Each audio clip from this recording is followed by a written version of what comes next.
1月份咧，我哋咧就已經有實習嘅社工啦。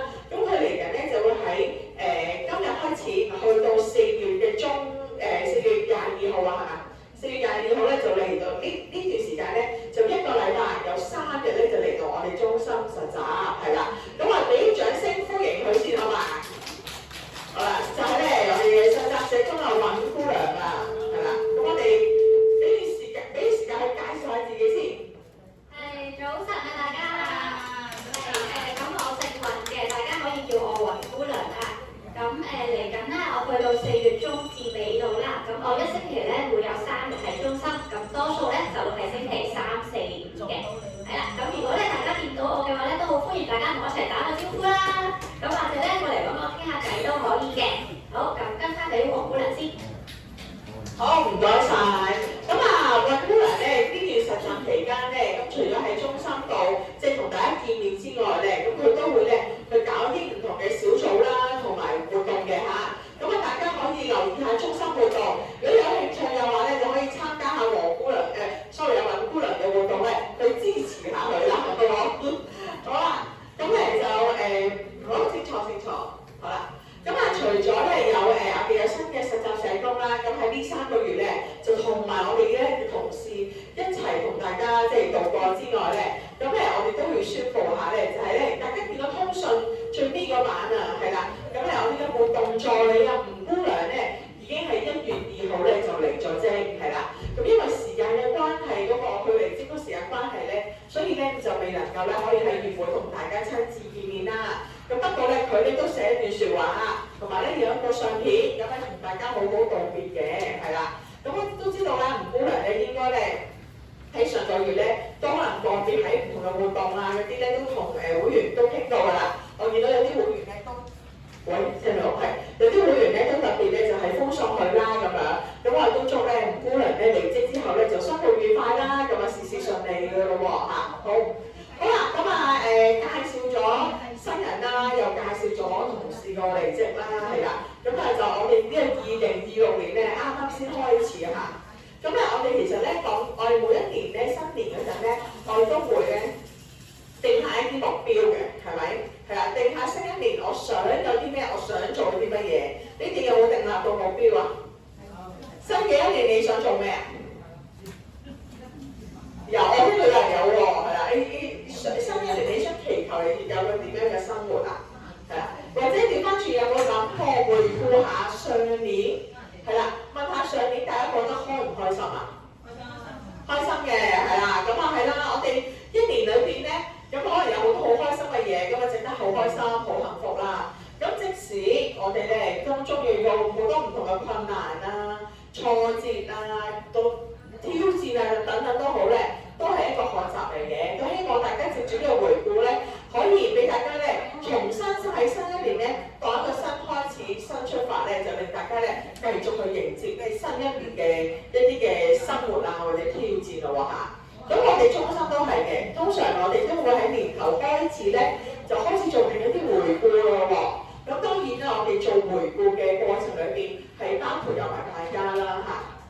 咁所以我哋嚟緊咧，陸續咧都會喺呢1-2個月咧，就喺唔同嘅場合或者唔同嘅方法咧，去收集下大家對過往呢一年對中心嘅一啲嘅意見啦，係啦。咁另外啦，我哋自己同事咧都會咧去做一啲嘅開會啊，去檢討下舊一年嘅工作啊，一啲嘅活動啊，同埋去計劃咧新一年嘅一啲嘅工作啊咁樣嘅。咁所以我哋都係趁呢個年頭咧，好好計劃我哋一年嘅進程啊，希望有個新開始啊嚇。咁啊我哋咧今個月啦，都係不忘咧，我哋過往一年咧嘅工作咧，都係有我哋中心嘅義工去幫手嘅。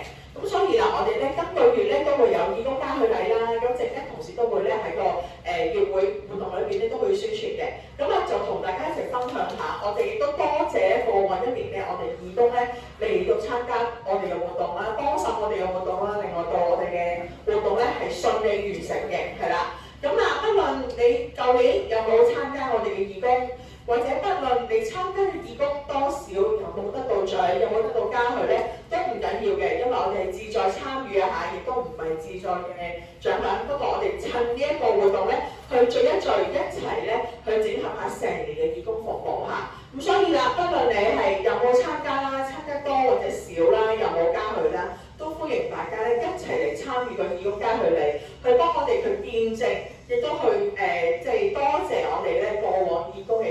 即係過往1年嘅義工嘅一啲嘅努力，好唔好啊？咁啊，大家留意下陣間活動嗰個宣傳啦，咁有興趣都可以一齊嚟參與嘅。好，咁啊講咗呢個義工介紹之後咧，咁我哋亦都講埋咧個服務質素標準啦，哇犀利啊！好，咁每個月份咧，每次月會咧，我哋咧都會介紹咧2個服務標準嘅。咁啊，希望啦透過月會俾大家知道咧，我哋中心嘅一啲嘅運作啦，一啲嘅機制啦，咁亦都可以咧俾大家知道更清楚我哋嘅嗰個運作流程咯喎嚇。咁啊，今個月咧，我哋會介紹標準5同埋標準6嘅。標準5咧係叫做人力資源，係啦。咁啊，問下大家呢個人力資源嘅人力係講緊邊個啊？係講緊你哋講緊我啊？職員係啦，係講緊我哋喎，係啦，因為你哋咧就唔係人力資源，你哋係我哋嘅服務使用者，係啦。人力資源咧就係講緊喺中心咧幫手工作啦，去推行服務嘅同事，咁就我哋一啲嘅我哋中心嘅職員啦嚇。咁咧標準5咧呢度咧係講緊咧，咁我哋咧係屬於期康會啊嘛。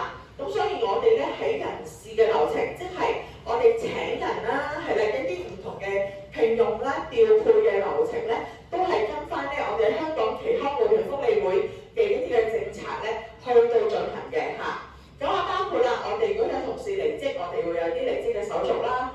當同事離職咗，我哋有空缺去請人咧，都唔係咧隨便咧，就係話揾一個同事，哇你得喎，揾一個人你得喎，你過嚟做啦咁樣，我哋就唔得嘅。我哋一定要透過一啲嘅公開、公平同公正嘅原則，去到招聘啦、面試啦，甚至乎要做筆試啦，係啦，去面見啦，跟住咧去甄選一個咧我哋覺得最合適嘅人咧，去出席唔同嘅職位嘅嚇。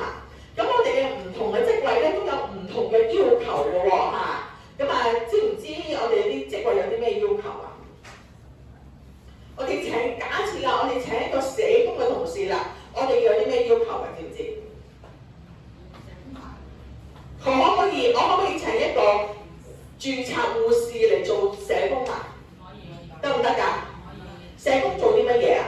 咁點解我要請個社工做個社工嘅職位啊？係咯，係啦。咁因為咧，我哋社工同事咧，我哋咧都要咧負責擔當呢啲嘅工作，可能呢啲嘅個案啦，呢啲嘅輔導啦，諸如此類呢啲嘅活動嘅。咁呢啲同事咧，我哋需要咧，佢首先咧就係有社工嘅專業資格啦，就代表係咩啊？佢曾經讀過啦，亦都好似同學仔咁嚟實習過啦。咁最後佢順利畢業，攞到一個註冊社工牌咧，先可以做社工嘅，係啦。咁呢個就其中一個例子啦。咁因為我哋中心有比較多社工同事，咁咧其實我哋喺唔同嘅職位咧都有唔同嘅要求嘅。咁我哋喺聘請嗰陣咧，就會按翻呢個職位嘅要求去到公開咁樣去招聘啦，咁樣嚇。咁咧呢個咧就係我哋嘅成個人力資源嘅政策嘅。除咗我哋請人有政策之外咧，我哋咧亦都會咧有唔同嘅晉升機制啦。亦都有啲內部調職嘅機制啦，咁所以過往可能大家都會聽過，我哋都有啲唔同嘅同事咧會調職嘅，有啲同事可能由我哋呢邊學生中心調去其他中心，亦都會有其他中心嘅同事咧就調過嚟呢度嘅，咁都有呢啲嘅調職機制啦，係啦，同埋咧我哋咧都有個督導嘅準則嘅，我哋會按住同事嘅工作表現咧去做啲唔同嘅督導，咁同埋咧去同我哋傾下你個工作表現嘅。咁呢個咧就係我哋成個咧人力資源咧嗰個嘅運作啦，咁樣嚇。好，咁啊介紹完5之後咧，就介紹完6啦。講完職員，講完我哋啦，就講下你哋咯喎嚇。咁啊，我哋點解要講你哋咧？就係我哋喺同時咧喺每一年咧，我哋都會做一啲嘅計劃同埋檢討同埋收集意見嘅。收集意見同邊個收集啊？同你哋啦，同你哋收集意見嘅嚇。咁所以頭先都提過啦。我哋嚟緊咧都有啲好多唔同嘅活動啊場合咧，去收集下大家對中心服務意見，都係咧屬於呢個標準6嘅呢個即係機制嚟嘅嚇。咁啊，我哋每一年啊都有咧嗰個定期嘅計劃啦，所以啱啱都講啦，開始咧年頭咯喎，我哋準備下年度4月份咧開始嘅計劃啦，我哋會整合咧有一個全年嘅計劃去。即係繼續去諗下咧，成年出年有啲咩活動要做啊，有啲咩工作要做啊咁樣嚇。咁我哋亦都會咧就住過去1年嘅活動服務咧去做翻個檢討啦，同埋做翻個評估嘅，係啦。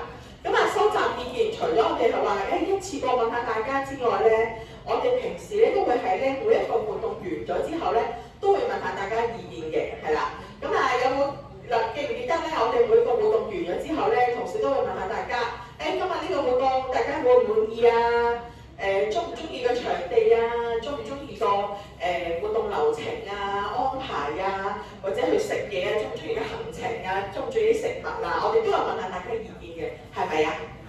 係啊，係啦。咁所以咧，我哋咧亦都會透過每一次活動完咗之後啦，或者啲唔同嘅平台咧，去一次再收集下大家對活動嘅意見嘅。咁歡迎大家咧都提出咯喎嚇。好啦，咁嚟我介紹呢個服務質素標準咧，就嚟到呢度先。問下大家有冇問題想問啊？關於標準5同標準6，係點講？我咧即係社工啊有啦，我希望有個護士都好喎。有個護士，因為我哋上邊即係大家都有咁上下年紀，可能即係有好多啲嘢，有個護士問下，或者好似而家好似手指篤手指咧黑咗咯。係，好，我就最中意啲交流啦，最中意問問題。我就都想喺度回應下大家嘅，因為社會福利署就住我哋叫長者鄰舍中心，係啦。社會福利署就住我哋長者鄰舍中心咧，我哋主力咧，佢哋嘅建議嘅編制咧，都係社工做活動為主嘅，係啦。咁咧通常咧，護士咧喺邊一啲服務中心會有咧？有冇聽過日間護理中心？有冇聽過啊？我哋叫日託。係啦，日託中心啦，院舍啦，係啦，或者有一啲嘅中心，譬如而家咧會有好多叫做地區康健中心啊，有冇聽過啊？係啦，專門係做關注即係居民健康啊嗰類型服務中心咧，就比較多一啲護士嘅職位，因為佢哋嘅中心啊，佢哋嘅服務嘅職能咧，主力咧係提供一啲健康嘅服務啦、監察啦。或者佢哋嗰個針對嘅服務對象咧，係一啲比較體弱嘅長者，譬如日託啦，佢真係講緊全日喺中心裏邊去照料住佢身體嘅狀況啊，佢身體比較弱啲啊，咁呢一啲嘅服務單位咧，喺社會福利署去到計劃啦，或者甚至乎佢俾人手啦，佢哋建議嘅編制咧，呢啲即係中心就會有護士嘅。通常喺我哋長者鄰舍中心啦，係啦，或者長者地區中心啦。如果就住中心嘅服務咧，我哋咧就係冇護士嘅職位嘅，咁所以咁亦都係因為咁咧，所以過往咧，我哋有一啲譬如涉及健康檢查嘅呢啲活動咧，我哋就要去出邊請一個護士翻嚟咧，去即係叫做購買服務，係啦，或者淨係請嗰個護士嗰指定咗3個鐘喺度幫手做呢個服務嘅，咁所以就係咁樣啦，係啦，咁所以你話長遠係咪請到一個護士咧？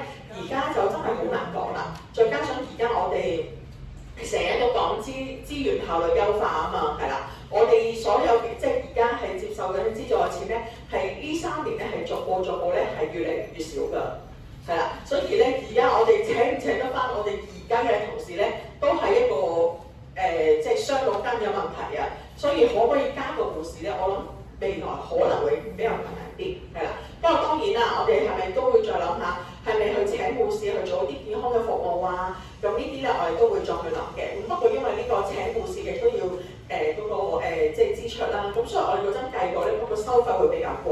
咁所以呢度我哋都可以再傾下，或者再一路分析下有冇一啲大家諗啲半義工、半即係做嘢嘅護士嘅朋友過嚟可以幫我哋手，咁我哋都一路都物色緊，係嘛？好。解唔解答到你問題？唔該。好。因為我見你入去講咧，嗰啲唔係咁輕易入去㗎。唔係咁輕易，係啊，係啊。即係諗住咧，有備無患都好啊，咁有咩？明啊，呢個絕對明嘅，所以我歡迎你再有啲問題再問啊，歡迎我哋互相交流咧，大家先知道咧原來有啲乜嘢我哋可以再讓大家知道多啲、清楚多啲，咁冇問題嘅。我絕對明白啊，因為頭先所講嗰啲服務咧，有啲都要申請一啲我哋叫長期護理嘅機制，做個評估先至可以排嘅。做完評估都要排半年啊，係啦。咁所以呢個咧，另一個方面咧就諗，如果你覺得有需要服務，或者你屋企人啦，未必你自己需要服務嘅話咧，我都建議咧盡早咧去到做評估去排隊嘅咁樣，係啦。好，咁當然啦，就就住中心嘅健康項目，我哋都一路再檢視下嗰個即係推行個情況，我哋揾到一啲好嘅即係平啲嘅護士，可以令到大家可以係即係有能力支付之下咧，去繼續做健康檢查。我亦都一路角色㗎，或者甚至乎唔同嘅物資，有冇啲咩物資咧令到唔使護士都做到嘅咁樣，咁我哋都留意緊嘅，好冇？好，有冇其他問題？好，如果有嘅話咧，都歡迎，不論喺月會啦，或者之後啦，揾我啦，去或者揾同事咧一齊交流下問下，絕對冇問題嘅，好冇？好啦，咁如果冇特別問題咧，我哋就開始介紹下我哋今個月嘅活動啦。咁將時間咧就交俾咧阿黃姑娘介紹啦，唔該晒。唔該晒主任。好，咁我哋咧開始今日第一個活動介紹啦。咁啊就係中醫中食計劃探訪啦。如果本身咧有喺屋企等開香港嘅安道場嘅義工嚟探你咧，記得喺1月17號星期六2點9照舊留喺屋企啦。好，另一個咧都係派米嘅計劃就係善心米。咁啊，今個月咧我哋會改咗個時間啦，就改咗喺1月29號星期4晏晝2點半，時間係照舊嘅，日期改咗啫。咁啊嚟呢度啟盛樓呢度攞米，係啦，咁記得帶翻你嗰張米證啦。然後咧就係美髮義剪服務啦，咁啊就快2月就新年啦喎，係咪啊？如果大家都想剪定啲頭髮靚啲整齊啲咁樣過新年咧，就可以參加呢個活動啦。咁剪頭髮日期係1月31號星期六上晝10點到12點鐘，喺翻啟盛樓呢一度嘅。咁到時咧就會有嚟自新香港髮型協會嘅義工咧，免費幫大家剪頭髮啦。咁如果有興趣就可以報名，都係免費參加嘅。好，咁接住咧就係一連串嘅一啲運動班啦嚇。咁第一個就係銀髮瑜伽班，上堂日期咧就係2月3號到2月20號，有星期2亦有星期5嘅。咁如果有興趣上堂咧，要留意翻係啦，有4堂唔同嘅時間啦嚇。係啦，主要咧就會有瑜伽導師啦，教下大家咧點樣透過啲瑜伽嘅動作同埋啲呼吸嘅方法啦，去幫我哋都練翻我哋一啲身體嘅肌肉嘅耐力啦，同埋一啲柔軟嘅嗰啲訓練咁樣。咁所以如果有興趣都可以做下啲深層次嘅拉筋咧，咁就可以報名參加瑜伽班啦。名額係20個，咁呢個係需要收費嘅，120蚊4堂。羅生負責啦。另一個咧都係舒筋活絡嘅班就叫做養生拉筋班。呢個咧就會主力由羅生自己親自教授啦，咁就會教大家做一啲唔同嘅伸展動作去放鬆翻啲肌肉係啦。其實我哋多啲做拉筋動作咧，可以預防痛症嘅喎嚇。好多時候我哋覺得啲肌肉酸痛咁都可能因為我哋咧疲勞過度，冇做翻啲適當嘅一啲肌肉舒緩咁都會引致痛症嘅問題啦。係啦，咁如果有興趣可以報名。上堂時間咧係2月4號、11號、23號同埋2月6號嘅。都留意因為有4堂啦，但係當中嘅日期咧都有啲係禮拜1、禮拜3、禮拜5。咁所以如果有興趣嗰啲咧，就記得要睇翻自己每一日嘅時間係咪都可以出席啦。呢個都需要收費嘅，就40蚊4堂，名額係12個。接住咧就係樂齡科技運動班啦。上堂日期係2月2號開始啦、9號啦同埋4號、11號，分別有星期1同星期3，都係1年有4堂。係啦，呢個咧係玩啲乜咧？羅生咧都會透過一啲遊戲係啦，一啲電腦遊戲啦，係啦，就會同大家咧去訓練翻啲肌肉嘅記憶力係啦，同埋耐力嘅。都想提升翻大家嗰個手腳眼嘅協調啦，係啦，都幾好玩嘅喎嚇。如果有興趣都可以報名啦，都係40蚊4堂，名額10個嘅。接住咧就係硬地滾球班有冇人玩過硬地滾球有係咪好刺激嘅喎，係咪聽落好似都好輕，但係原來玩嘅時候咧都好刺激嘅，因為有2組會分別比賽係咪係啦，硬地滾球咧都係我哋咧長者好常玩嘅一啲競技比賽，係啦，但係咧唔係好辛苦嘅，即係坐喺度玩嘅咋都得㗎，係啦，唔使太擔心。如果大家都有興趣咧，就可以報名參加啦。上堂日期係2月2號至到2月23號嘅逢星期1，即係連續4個禮拜1啦。2點到3點喺翻啟盛樓呢一度啫。到時羅生就會親自做教授啦，會教大家點樣去玩呢個硬地滾球啦、規則方法等等。有興趣都喐下嘅，要落嚟啦。好，跟住咧就係數碼諮詢站啦。大家而家都見到啦，我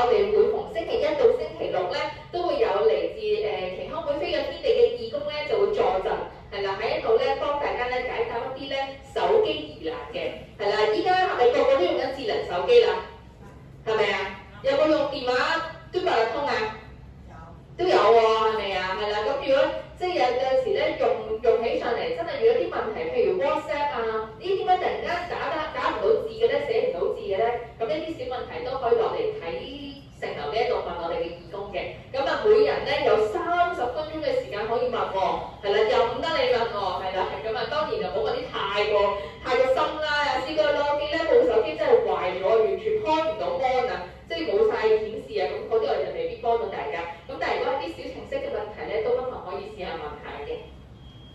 好啦，跟住咧就係有知識手機班啦。咁啊呢個咧就係都我哋同我哋耆康會飛躍天地合辦嘅一個班組活動啦。咁啊嚟緊喺2月2號到23號都係連續4個禮拜一，分別有4個班組嘅。咁但係咧留意啦，我哋每班咧係8個名額嘅啫。咁亦都希望大家係參加其中一個，係嚟揀一個嚟參加。咁啊有啲咩主題咧？第一個叫支付寶，有冇聽過支付寶？有啊，係咪啊？有時我哋咧去街市啊，或者去超級市場買嘢都好咧，佢都會問你八達通定支付寶啊咁樣咁。但係如果大家都有都想試下用下呢啲咧程式啦去俾錢嘅話，都可以去了解下啦。係啦，第二咧就係大家樂及大快活啦。有冇試過用手機買嘢食啊？好方便嘅喎，原來有陣時咧，我哋朝頭早趕時間咧，我哋會喺個手機度落單，咁一去到咧就可以即刻拎走外賣啦，就唔使再排隊去收銀啊咁樣。咁如果大家又想學下點樣用呢2間餐廳嘅 Apps 咧，就可以嚟學下啦。咁啊，第3個咧就係錄相。咩係錄相啊？知唔知邊個係鹿仔啊？鹿仔就知啦，係咪啊？係啦，環保係啦，我哋咧廚餘回收啊，錄相儲分啊，成日都聽到呢兩句。我今日要去餵鹿仔食嘢啦，咁係啦，咁啊係啦，鹿仔即係錄相咁啊儲分。咁如果大家都有廚餘啦，都好想去儲分啊，好想去透過積分去換另一啲禮物，亦都可以嚟學下點樣用啦。好，最尾一個就係 Android 手機基礎功能及設定，係啦，基本上咧，如果你唔係用緊蘋果手機嘅話咧，你嘅手機都係屬於 Android 功能，即係嗰個程式㗎啦。咁如果你都想了解下點樣去下載一啲嘢啊，或者啲基本嘅應用啊，咁就上呢個班組就好適合啦。好，講完一大輪4個班組，有興趣嘅就自己揀翻嚟報名登記啦。好，接住咧就係啲小組活動啦。咁第一個咧就係旗津聚會，咁啊各位男士會員可以參加嘅。咁啊聚會日期係1月19號星期一上晝9點半到10點半，喺翻我哋啟盛樓呢一度。咁啊男士聚一聚啦，一齊去交流下，傾下有啲咩可以一齊做啊，一齊去玩啊咁樣。咁啊呢個活動由周生負責嘅。跟住就係一個獨居組嘅活動啦，咁就叫獨居長者互助聚會之愛自己你有聲社區教育工作坊。咁今次咧林生咧就會咧預備咗一個題目俾大家，係啦，就係咧關注虐待長者喎，係啦，到時候咧佢會播放一段咧叫做一個短片叫垃圾，係啦，就唔係俾大家睇垃圾啊，係啦，段片個名叫垃圾，係啦，咁啊睇下究竟當中咧點樣去帶出咧預防長者被虐待嘅一啲信息知識，係啦，咁所以咧有興趣嘅獨居長者記得要登記參加呢個聚會啦，係啦，可以知多啲嘢啊。好，跟住咧就係我哋黃金需要小組嘅活動，咁啊各位60至70歲嘅會員留意啦，我哋咧今次1月27號星期2就會一齊去參觀香港電台嘅，係啦，咁我哋咧集合時間係2點半，翻到嚟嘅時間大概係5點鐘，我哋咧就會直接搭旅遊啦，就會去廣播道嘅香港電台大樓，咁啊到時咧會參加佢嘅導賞啦，了解下而家嘅公共廣播機構佢哋個服務係點樣啦，點樣當中佢哋嘅運作係點樣，咁增進多啲知識嘅。咁啊整個導賞嘅時間咧大概係1個鐘頭30分鐘，即係個半鐘，咁都需要連續步行嘅，因為我哋參觀啊嘛佢條大廈，咁所以咧都要留意翻自己行唔行得咁長嘅路途啦啊。咁啊呢個活動咧免費啦，名額係16個嘅。好啦，跟住咧就係9巴尋奇蹟講座啊！咁啊，其實尋奇蹟咧係一個支援嘅計劃嚟嘅。咁我哋咧都知道啦，而家可能咧認知障礙症嘅長者都會比較多咗啊，有陣時可能咧佢哋走失咗揾唔翻啊，都危險㗎嘛，係咪啊？咁我哋咧都想聽下9巴一個我哋香港人成日會搭嘅交通工具，點樣可以咧支援到我哋呢一啲嘅長者啦？咁啊，如果大家都想了解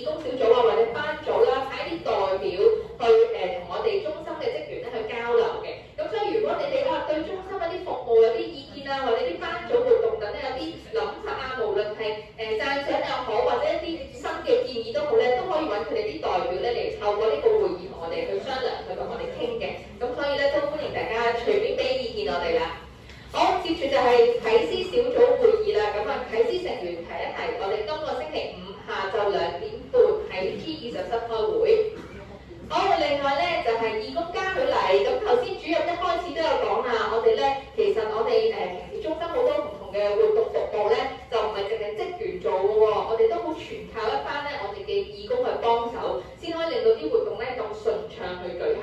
咁所以我哋都要表揚下佢哋嘅，我哋就有呢個嘉許禮啦。咁啊日期時間咧就1月22號星期四10點到11點鐘，咁會喺翻我哋中心呢度啦。到時候咧都會頒發翻義工服務時數獎，同埋都會簡介翻咧我哋新一個年度咧呢個義工獎勵計劃嘅，係啦。咁我哋除咗被嘉許嘅一班義工，我哋歡迎大家嚟參加之外咧，我哋都歡迎會員都可以嚟參加，一齊去高興下嘅。咁啊有興趣都登記就得啦。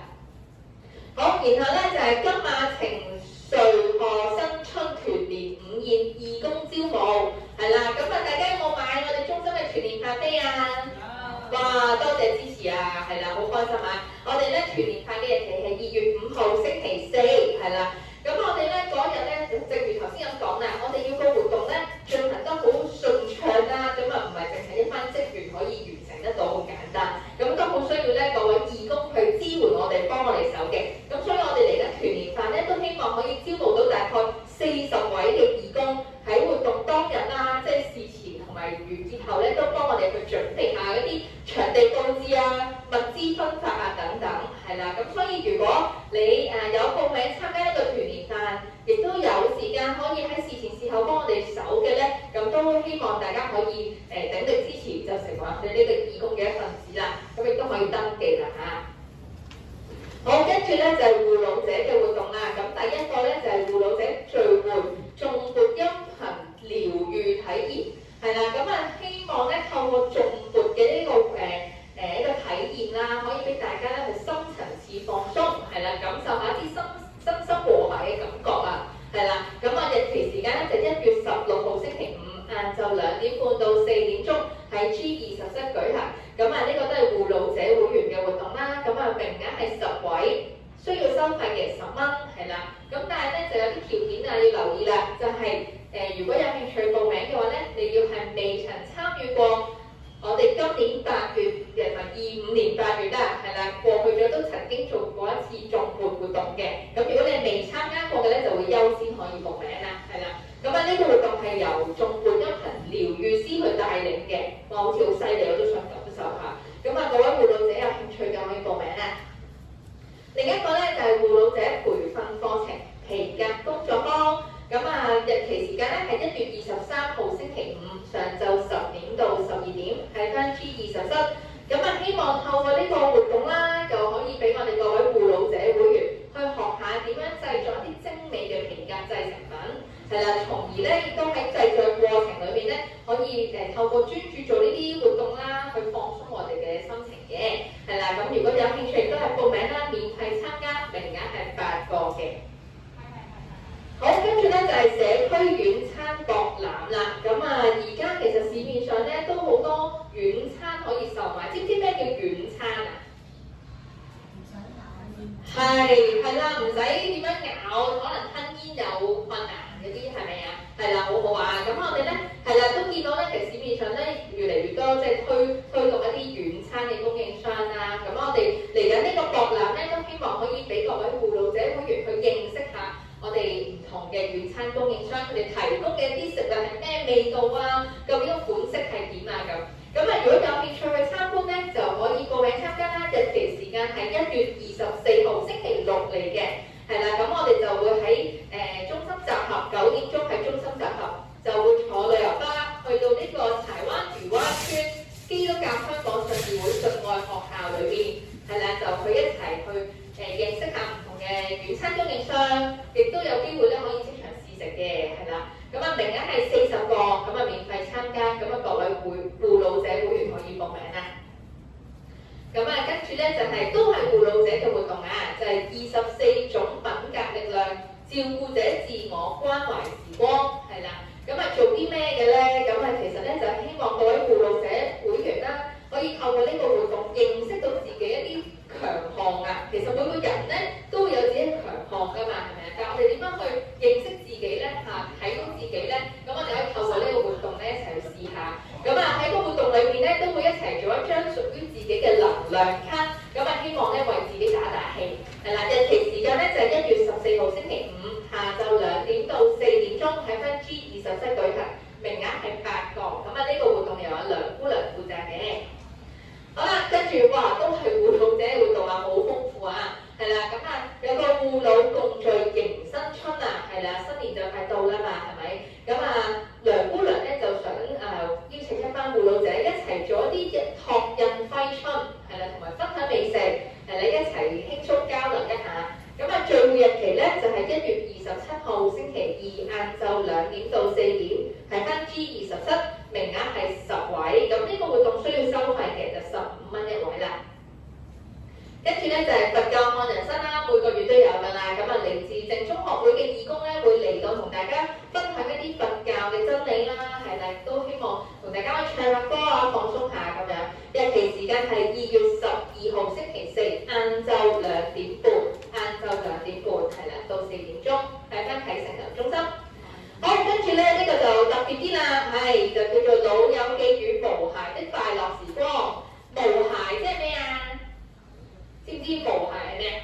狗仔啊！係啊，狗仔啦，仲有可能係貓仔啦，係咪啊？即係啲動物啊。咁啊，中心比較少喎，係咪啊？邀請啲動物嚟同大家玩。咁啊，今次咧就嘗試下新玩意啦。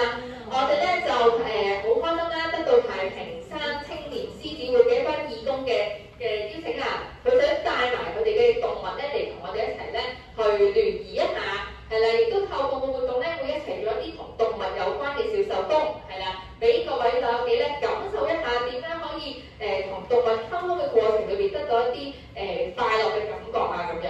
係啦，日期時間咧就係2月7號星期六晏晝2點到3點嘅，喺翻啟誠樓呢一度。係啦，咁啊有興趣參加就報名啦。但係如果真係好驚嗰啲咧，就真係都自己考慮下係咪真係適合，因為佢就會好大隻嘅，啲狗仔都好可愛嘅，係啦。咁如果有興趣認識下都可以嘗試報名啦。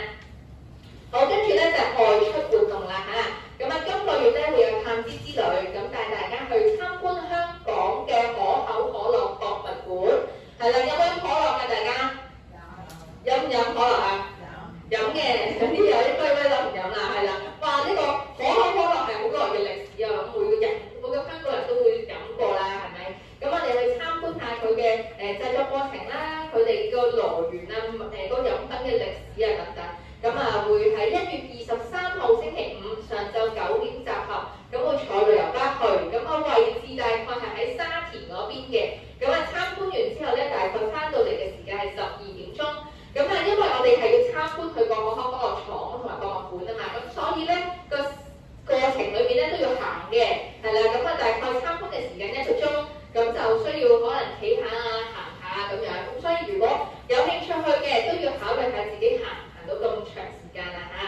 咁我哋名額係28位，收費係30蚊嘅，係啦。咁有興趣就報名啦。好啦，跟住就係啟思開心小食部啦。我哋小食部會喺下個星期五啊，1月16號9點4個字開始賣。